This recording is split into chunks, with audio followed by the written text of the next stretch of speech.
আজি আলোচনা কৰিম তোমালোকৰ আগত যে বিএ এণ্ড বিএসসিৰ যেটো তোমালোকৰ কমন কোৰ্স এমডিসিৰ গণতন্ত্ৰ আৰু গণ অধিকাৰ ডেমোক্ৰেসি এণ্ড পিপল ৰাইটস ইয়াৰ কিছুমান কোৱেশ্চন আনসাৰ আলোচনা কৰিম মডেলৰ পৰা তোমালোকে চাই লবা তোমালোকৰ কোনকেইটা এক্সামৰ কাৰণে ইম্পৰ্টেন্ট হয় তো তোমালোকে মডেলখন ওলাই লোৱা যে মডেল পেজ নাম্বাৰ 32 ৰচনাধৰ্মী প্ৰশ্ন উত্তৰ তো কোৱেশ্চন নাম্বাৰ 1 তো কোৱেশ্চন নাম্বাৰ 1 তো তোমালোকৰ এক্সামৰ কাৰণে অতি ইম্পৰ্টেন্ট হয় এটো চাবা যে কোৱেশ্চন নাম্বাৰ 1 ত আছে যে গণতন্ত্ৰৰ অৰ্থ কি গণতন্ত্ৰ শব্দটো প্ৰথমে কোনে ব্যৱহাৰ কৰিছিল তো এই কোৱেশ্চনটো তোমালোকে চাবা তো এনসাৰটো তোমালোকে চোৱা যে এনসাৰটো হ'ল যে গণতন্ত্ৰৰ অৰ্থ সম্বন্ধে তলত চমুকৈ বৰ্ণনা কৰা হ'ল তো আহা তোমালোকে সম্পূৰ্ণ এনসাৰটো চাই থাকা তো তোমালোকে চোৱা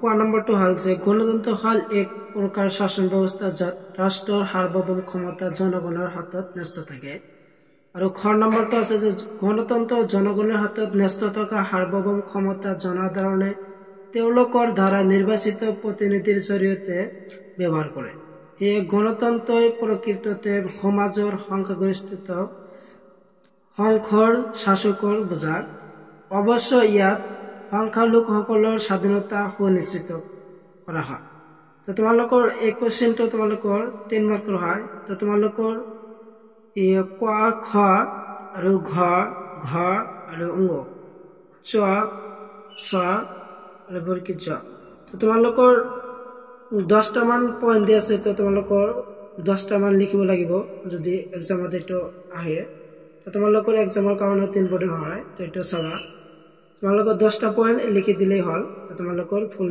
নম্বৰ পাই যাবা তোমালোকে আনসাৰটো চাই লোৱা আনসাৰত কি দি আছে তো আনসাৰত দি আছে তো তোমালোকে আনসাৰটো চাই লোৱা আৰু যিবিলাকৰ মডেল আছে তো মডেল পৰা তোমালোকে চাই লবা মডেল পেজ নাম্বাৰ 32 বা 33 দি আছে কোশ্চেন আৰু আনসাৰটো তো আনসাৰটো তোমালোকে চাই লব পাৰা তো তোমালোকৰ এক্সামৰ কাৰণে এই কোশ্চেনটো অতি গুৰুত্বপূৰ্ণ হয় তো এটো চাবা যেটো তোমালোকৰ এক্সামত কাৰণে ইম্পৰ্টেন্ট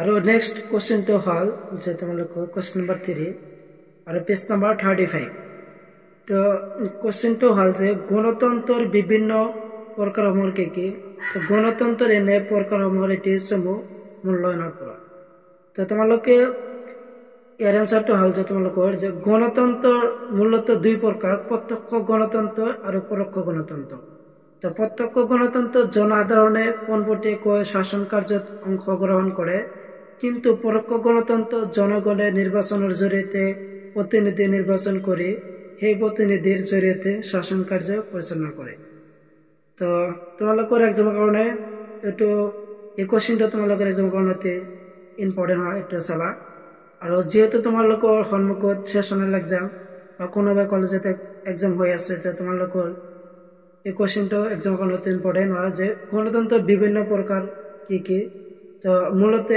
গণতন্ত্ৰ দুই প্ৰকাৰ প্ৰত্যক্ষ গণতন্ত্ৰ আৰু পৰোক্ষ গণতন্ত্ৰ এই দুটা চাবা আৰু তোমালোকে ইয়াৰ লগতে পঢ়িব পাৰা যে গণতন্ত্ৰ আৰু পৰোক্ষ গণতন্ত্ৰৰ পাৰ্থক্য এটো পঢ়িবা তো এই কোৱেশ্চনটো তোমালোকৰ এক্সামৰ কাৰণে ইম্পৰ্টেন্ট তাহা ইয়াৰ সম্পূৰ্ণ এনসাৰ কিনি তোমালোকে চাই লোৱা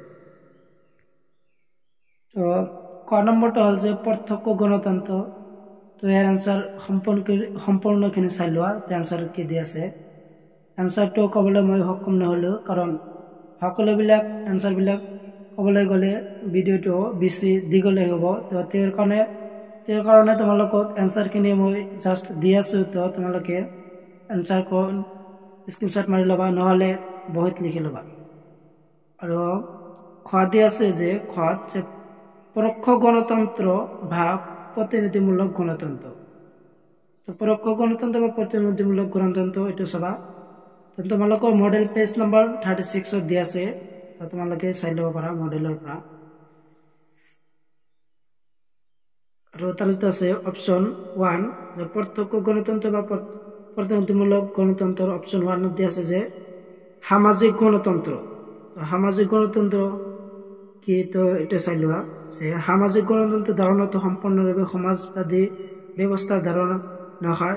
ই প্ৰকৃততে উদাৰবাদী আৰু সমাজবাদী দৃষ্টিভংগীৰ এক সমাহাৰ। সাধাৰণ অৰ্থত সামাজিক গণতন্ত্ৰ সামাজিক সমতা আৰু জনকল্যাণ কথাকে বুজায়। আৰু আছে সামাজিক গণতন্ত্ৰ ধাৰণাটোৰ লগত টকভিল আৰু লৰ্ড ব্ৰাইছৰ নিচিনা ৰাজনৈতিক পণ্ডিত জড়িত হৈ আছে।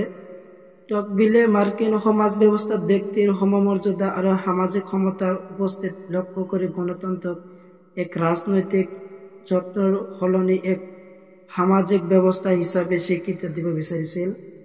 আৰু কিবা কি দি আছে তোমালোকে সম্পূৰ্ণ চাই লোৱা। অপশ্যন 2 দি আছে যে অৰ্থনৈতিক গণতন্ত্ৰ। তো অৰ্থনৈতিক গণতন্ত্ৰ কি এইটো চোৱা। অৰ্থনৈতিক গণতন্ত্ৰত কি দি আছে তোমালোকে চাই লোৱা। আৰু তাৰপিছত আছে যে 3 নম্বৰটো হ'ল যে উদ্যোগিক গণতন্ত্ৰ। উদ্যোগিক গণতন্ত্ৰত কি দি আছে এইটো চাই লোৱা। উদ্যোগিক গণতন্ত্ৰ আৰু অৰ্থনৈতিক গণতন্ত্ৰ আৰু সামাজিক গণতন্ত্ৰ। পৰোক্ষ গণতন্ত্ৰ বা প্ৰতিবন্ধক গণতন্ত্ৰৰ ভিতৰত তোমালোকৰ 3টা পইণ্ট দি আছে যে সামাজিক গণতন্ত্ৰ, অৰ্থনৈতিক গণতন্ত্ৰ আৰু উদ্যোগিক গণতন্ত্ৰ। আৰু তাৰপিছত আছে যে কুৱেশ্যন নম্বৰ 7 পেজ নম্বৰ 42 দি আছে যে কুৱেশ্যন নম্বৰ 7 পৰ্যালোচনামূলক গণতন্ত্ৰৰ বৈশিষ্ট্যসমূহ কি কি উল্লেখ কৰা। এইটো চাব পাৰা যে এৰ আনসাৰটো চোৱা। আনসাৰত কি দি আছে যে পৰ্যালোচনামূলক গণতন্ত্ৰৰ বৈশিষ্ট্যসমূহ কি কি উল্লেখ কৰা। আনসাৰত দি আছে আনসাৰটো চোৱা। গণতান্ত্ৰিক পৰ্যালোচনাৰ আৰ্হিৰ বৈধতাৰ বাবে প্ৰয়োজনীয় কেইটামান গুৰুত্বপূৰ্ণ বৈশিষ্ট্য তলত আলোচনা কৰা হ'ল। তো তোমালোকৰ পৰ্যালোচনামূলক গণতন্ত্ৰৰ বৈশিষ্ট্য উল্লেখ কৰা তলত উল্লেখ কৰিছে। তো চাই থকা তো কোনকেইটা তোমালোকৰ বৈশিষ্ট্য হয়। তো বৈশিষ্ট্যবিলাক তোমালোকক দেখা হৈছে। তো বৈশিষ্ট্যবিলাক চাই লওঁ। তো এই আছিল তোমালোকৰ বৈশিষ্ট্য পৰ্যালোচনামূলক গণতন্ত্ৰৰ বৈশিষ্ট্য। ক নম্বৰ দি আছে তথ্য যোগান, খ দি আছে সম বিবেচনা, গ নম্বৰ সতৰ্ক পূৰ্ণতাৰে, আৰু ঘ দি আছে অন্যক বা বিধিদকতা অৱজ্ঞা, আৰু নম্বৰ দি আছে যে প্ৰয়োজনীয় ভাৰসাম্যতা। এইটো তোমালোকৰ একদম কাৰণে চাব পাৰা। আৰু তাৰপিছত আছে যে তোমালোকৰ কুৱেশ্যন নম্বৰ 9 পেজ নম্বৰ 44 যে পৰ্যালোচনামূলক গণতন্ত্ৰৰ গুণ আৰু দোষৰ লগতে ইয়াৰ গুৰুত্বপূৰ্ণ সম্পৰ্ক আলোচনা। তো পৰ্যালোচনামূলক গণতন্ত্ৰৰ কিছু গুণ পৰিলক্ষিত হয়। তলত সেই বস্তুসমূহ আলোচনা কৰা হ'ল। তোমালোকৰ কিমান দি আছে 1 2 3 4 5 6 7 7টামান দি আছে। তো অনেকটা আছে এই বিস্তাৰিত তোমালোকে দেখাই আছে। এইবিলাক তোমালোকে চাই লোৱা। 7টা ইয়াত আছে। আৰু হৈছে 8 নম্বৰ। আৰু তাৰপিছত আছে পৰ্যালোচনামূলক গণতন্ত্ৰৰ কিছুমান দোষ আলোচনা কৰা। তো ইয়াত কিমান দি আছে ইয়াত 6টা পইণ্ট দি আছে। তো তোমালোকে 6টা চাই লোৱা কি দি আছে। যিবিলাকৰ মডেল আছে মডেলৰ পৰা তোমালোকে মিলাই ল'বা যে তোমালোকৰ মডেল পেজ নম্বৰ 45 দি আছে। আৰু যিবিলাকৰ নাই সেইবিলাকৰ ঘৰত লিখি ল'ব পাৰা। আৰু কুৱেশ্যন নম্বৰ 10 যে পেজ নম্বৰ 45 দি আছে যে গণতন্ত্ৰৰ কৃতকাৰ্যতাৰ ভাৱে প্ৰয়োজনীয় চৰ্ত ব্যাখ্যা আগবঢ়োৱা। গণতন্ত্ৰৰ গুণ আৰু দোষ উল্লেখ কৰা। এই কুৱেশ্যনটো তোমালোকৰ এক্সামৰ কাৰণে অতি ভেৰি ভেৰি ইম্পৰ্টেণ্ট। এই কুৱেশ্যনটো তোমালোকে টিক মাৰ্ক কৰি লোৱা, টিক মাৰ্ক কৰি থৈ দিয়া যে এক্সামৰ কাৰণে অতি ইম্পৰ্টেণ্ট, যে ফাইনেল এক্সামৰ কাৰণে অতি ইম্পৰ্টেণ্ট হয় এই কুৱেশ্যনটো। তো তোমালোকে এই কুৱেশ্যনটো ভালদৰে পঢ়িবা। তো ইয়াৰ আনসাৰত দি আছে যে গণতন্ত্ৰৰ কৃতকাৰ্যতাৰ প্ৰধান চৰ্ত হ'ল 1 নম্বৰত দি আছে শিক্ষা। শিক্ষাত কি দি আছে যে গণতন্ত্ৰ সাফল্যৰ প্ৰধান চৰ্ত হৈছে শিক্ষা। যে এছ মিলৰ মতে সাৰ্বজনীন ভোটাধিকাৰৰ স্বীকৃতিৰ পূৰ্বে সাৰ্বজনীন শিক্ষা ব্যৱস্থাৰ আৱশ্যক। শিক্ষা অবিহনে নাগৰিকসকলৰ মাজত ৰাজনৈতিক সজাগতাৰ অভাৱ হ'ব, যিটো গণতন্ত্ৰৰ বাবে অত্যন্ত ক্ষতিকাৰক। আৰু তোমালোকৰ খ দি আছে যে গণতন্ত্ৰ গ্ৰহণ কৰাৰ মানসিকতা, আৰু গ দি আছে যে ৰাজনৈতিক সচেতনতা, আৰু গ দি আছে যোগ্য নেতৃত্ব, আৰু অম নম্বৰত দিয়া আছে যে ক্ষমতাৰ বিকেন্দ্ৰীকৰণ আৰু চ নম্বৰত দিয়া আছে যে স্থায়ী স্বায়ত্ত শাসন আৰু ছ উচ্চ নৈতিক মানদণ্ড ঝ স্বাধীনতা আৰু সমতা সুস্থ জনমত এই নম্বৰ আছিল আইন শৃংখলা প্ৰস্তুতি আৰু দিয়া আছে যে সামাজিক আৰু অৰ্থনৈতিক নিৰাপত্তা তোমালোকৰ ইয়া আছিল তোমালোকৰ কুৱেশ্যনৰ এনচাৰটো চোৱা এই এনচাৰটো তোমালোকৰ অতি ইম্পৰ্টেণ্ট হয় এক্সামৰ কাৰণে অতি ইম্পৰ্টেণ্ট ভেৰি ভেৰি ইম্পৰ্টেণ্ট এই কুৱেশ্যনটো ইয়াৰ কিছুমান দুখ আৰু গুণ আছে তো তোমালোকৰ দুখ আৰু গুণ তোমালোকৰ আগত লৈ আহিছোঁ তো চাই লোৱা গণতন্ত্ৰৰ গুণসমূহ বৰ্তমান যুগত গণতন্ত্ৰ জনসাধাৰণৰ চৰকাৰ হিচাপে যথেষ্ট জনপ্ৰিয় অৰ্জন কৰিছে সমগ্ৰ বিশ্বই আজি গণতান্ত্ৰিক শাসন ব্যৱস্থাকে একমাত্ৰ উপযুক্ত শাসন ব্যৱস্থা হিচাপে গণ্য কৰিছে গণতান্ত্ৰিক শাসন ব্যৱস্থাৰ গুণ আমাৰ তলত উল্লেখ কৰা হ'ল তো তোমালোকৰ গণতন্ত্ৰৰ গুণ বা দুখ আছে তো এই কুৱেশ্যনটো তোমালোকৰ অতি ইম্পৰ্টেণ্ট ভেৰি ভেৰি ইম্পৰ্টেণ্ট কুৱেশ্যনটো তো তোমালোকে কুৱেশ্যনটো পঢ়ি থবা এক্সামৰ কাৰণে অতি ইম্পৰ্টেণ্ট হয় এই কুৱেশ্যনটো তো ক নম্বৰ দিছে জনপ্ৰিয় চৰকাৰ তো জনপ্ৰিয় চৰকাৰ তো তোমালোকে চাই লোৱা আৰু তাৰ আছে যে খ জনসাধাৰণৰ সৰ্বাংগীন কল্যাণ এইটো চোৱা খোৱাত দি আছে আৰু ঘোৱাত দি আছে যে জনসাধাৰণৰ ইচ্ছাৰ ওপৰত চৰকাৰ প্ৰতিষ্ঠিত আৰু ঘোৱাত দি আছে জনসাধাৰণৰ অধিকাৰ সুৰক্ষা আৰু নম্বৰ দি আছে সমতা নীতিৰ ওপৰত প্ৰতিষ্ঠিত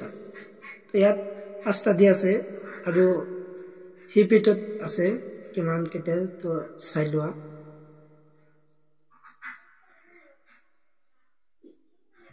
আৰু আছে চোৱা বিপ্লৱৰ সম্ভাৱনা নাথাকে তো গণতন্ত্ৰৰ দুখ গুণ গল 6টা দি আছে আৰু ইয়াৰ পিছত আছে আহিছে যে গণতন্ত্ৰৰ দুখ তো ক নম্বৰ দি আছে গুণতকৈ সংখ্যাৰ ওপৰত অধিক গুৰুত্ব আৰু খ দি আছে অবৈজ্ঞানিক আৰু ঘ দি আছে স্বাধীনতাৰ ভুল ধাৰণা আৰু ঘ দি আছে যে জৰুৰী অৱস্থাৰ বাবে ক্ষতিকাৰক আৰু এই নম্বৰত দি আছে সংখ্যালঘুৰ স্বাৰ্থ উপেক্ষা হ'ব পাৰে আৰু চ ব্যয়বহুল আৰু চ সুনেতৃত্বৰ অভাৱ তো এই আছিল তোমালোকৰ গণতন্ত্ৰৰ দুখ আৰু গুণ তো তোমালোকৰ এক্সামৰ কাৰণে এই কুৱেশ্যনটো অতি ইম্পৰ্টেণ্ট হয় তো এইটো চাবা মডেল পেজ নম্বৰ 48 দি আছে তো গণতন্ত্ৰৰ দুখ গুণ কি তো এইটো চাই ল'বা মডেলৰ পৰা তোমালোকে তো তাৰপিছত আছে কুৱেশ্যন নম্বৰ 12 পেজ নম্বৰ 50 যে উদাৰ গণতন্ত্ৰ আৰু সাম্যবাদী গণতন্ত্ৰৰ মাজৰ পাৰ্থক্য আলোচনা কৰা এই কুৱেশ্যনটো তোমালোকৰ এক্সামৰ কাৰণে অতি ইম্পৰ্টেণ্ট হয় তোমালোকে এডিশ্যনেল হিচাপে কুৱেশ্যনটো তোমালোকে চাব পাৰা তো তোমালোকে এনচাৰখিনি তোমালোকে মডেলৰ পৰা চাই ল'বা তো মই জাষ্ট তোমালোকক কুৱেশ্যন বিলাক দেখাই আছোঁ তো কুৱেশ্যনটো চাই লোৱা ইয়াৰ কুৱেশ্যনটো চাই লোৱা তো তোমালোকে ইয়াৰ এনচাৰটো তোমালোকে চাই ল'বা যে মডেল পেজ নম্বৰ 15 দি আছে তো চাই লওঁ আৰু আছে তোমালোকৰ পেজ নম্বৰ 55 কুৱেশ্যন নম্বৰ 16 গণতন্ত্ৰ আৰু অৰ্থনৈতিক বিকাশৰ মাজৰ সম্পৰ্কৰ বিষয়ে আলোচনা কৰা এই কুৱেশ্যনটো তোমালোকে এক্সামৰ কাৰণে অতি ইম্পৰ্টেণ্ট হয় তো এইটো চাবা তো এনচাৰটো তোমালোকে চাই লোৱা এনচাৰ কি দি আছে তোমালোকৰ মডেল পেজ নম্বৰ 55 দি আছে কুৱেশ্যনটো হ'ল যে গণতন্ত্ৰ আৰু অৰ্থনৈতিক বিকাশৰ মাজৰ সম্পৰ্কৰ বিষয়ে আলোচনা কৰা এনচাৰটো তোমালোকে চাই লোৱা আৰু তাৰপিছত আছে যে তোমালোকৰ কুৱেশ্যন নম্বৰ 17 পেজ নম্বৰ 55 দি আছে অধিকাৰৰ সংজ্ঞা দিয়া ইয়াৰ প্ৰধান বৈশিষ্ট্য আৰু শ্ৰেণী বিভাগ সম্পৰ্কে আলোচনা কৰা তো তোমালোকৰ এই কুৱেশ্যনটো যিবিলাক তোমালোকে BA কোৰ পেপাৰৰ পলিটিকেল সায়েন্স লৈছা তো কুৱেশ্যনৰ তোমালোকৰ মডেলৰ এই কুৱেশ্যনটো আৰু পলিটিকেলৰ তোমালোকৰ কোৰ পেপাৰৰ কুৱেশ্যন কমন এইটো চাই লোৱা তো আজিৰ শেষৰ ভিডিঅ' হ'ল যে কুৱেশ্যন নম্বৰ 20 মৌলিক অধিকাৰ কি ভাৰতীয় সংবিধানত সেইবোৰ কেনেকৈ সুৰক্ষিত কৰা হয় তো এই কুৱেশ্যনটো তোমালোকৰ এক্সামৰ কাৰণে অতি ইম্পৰ্টেণ্ট হয় যে কোৰ পেপাৰ আৰু কমন কোৰ্চৰ কাৰণে এই কুৱেশ্যনটো অতি ইম্পৰ্টেণ্ট হয় তো সমতাৰ অধিকাৰ তো তোমালোকৰ টোটেল মৌলিক অধিকাৰ 6টা দি আছে তো সমতাৰ অধিকাৰ ক নম্বৰ আৰু আছে তো তোমালোকে চাই লোৱা যে কোনকেইটা তোমালোকৰ মৌলিক অধিকাৰ তো 2 নম্বৰটো আছে যে তোমালোকৰ স্বাধীনতাৰ অধিকাৰ, তাৰপিছত আছে যে সকলৰ বিৰুদ্ধে অধিকাৰ, আৰু ঘ নম্বৰ আছে ধৰ্মীয় স্বাধীনতাৰ অধিকাৰ, আৰু ক নম্বৰ আছে সাংস্কৃতিক আৰু শিক্ষা বিষয়ক অধিকাৰ, আৰু 5 নম্বৰ আছে যে 6 নম্বৰ হল যে সাংবিধানিক প্ৰতিকাৰ অধিকাৰ। তো টোটেল তোমালোকৰ 6টা মৌলিক অধিকাৰ। তো মডেল পেজ নম্বৰ 61 তে আছে, তো তোমালোকে চাই ল'ব পাৰা। তো আজিৰ ভিডিঅ' এইখিনি আছিল। সম্পূৰ্ণ ভিডিঅ' চাই থকাৰ বাবে তোমালোক সকলোকে ধন্যবাদ। তো জয় অসম।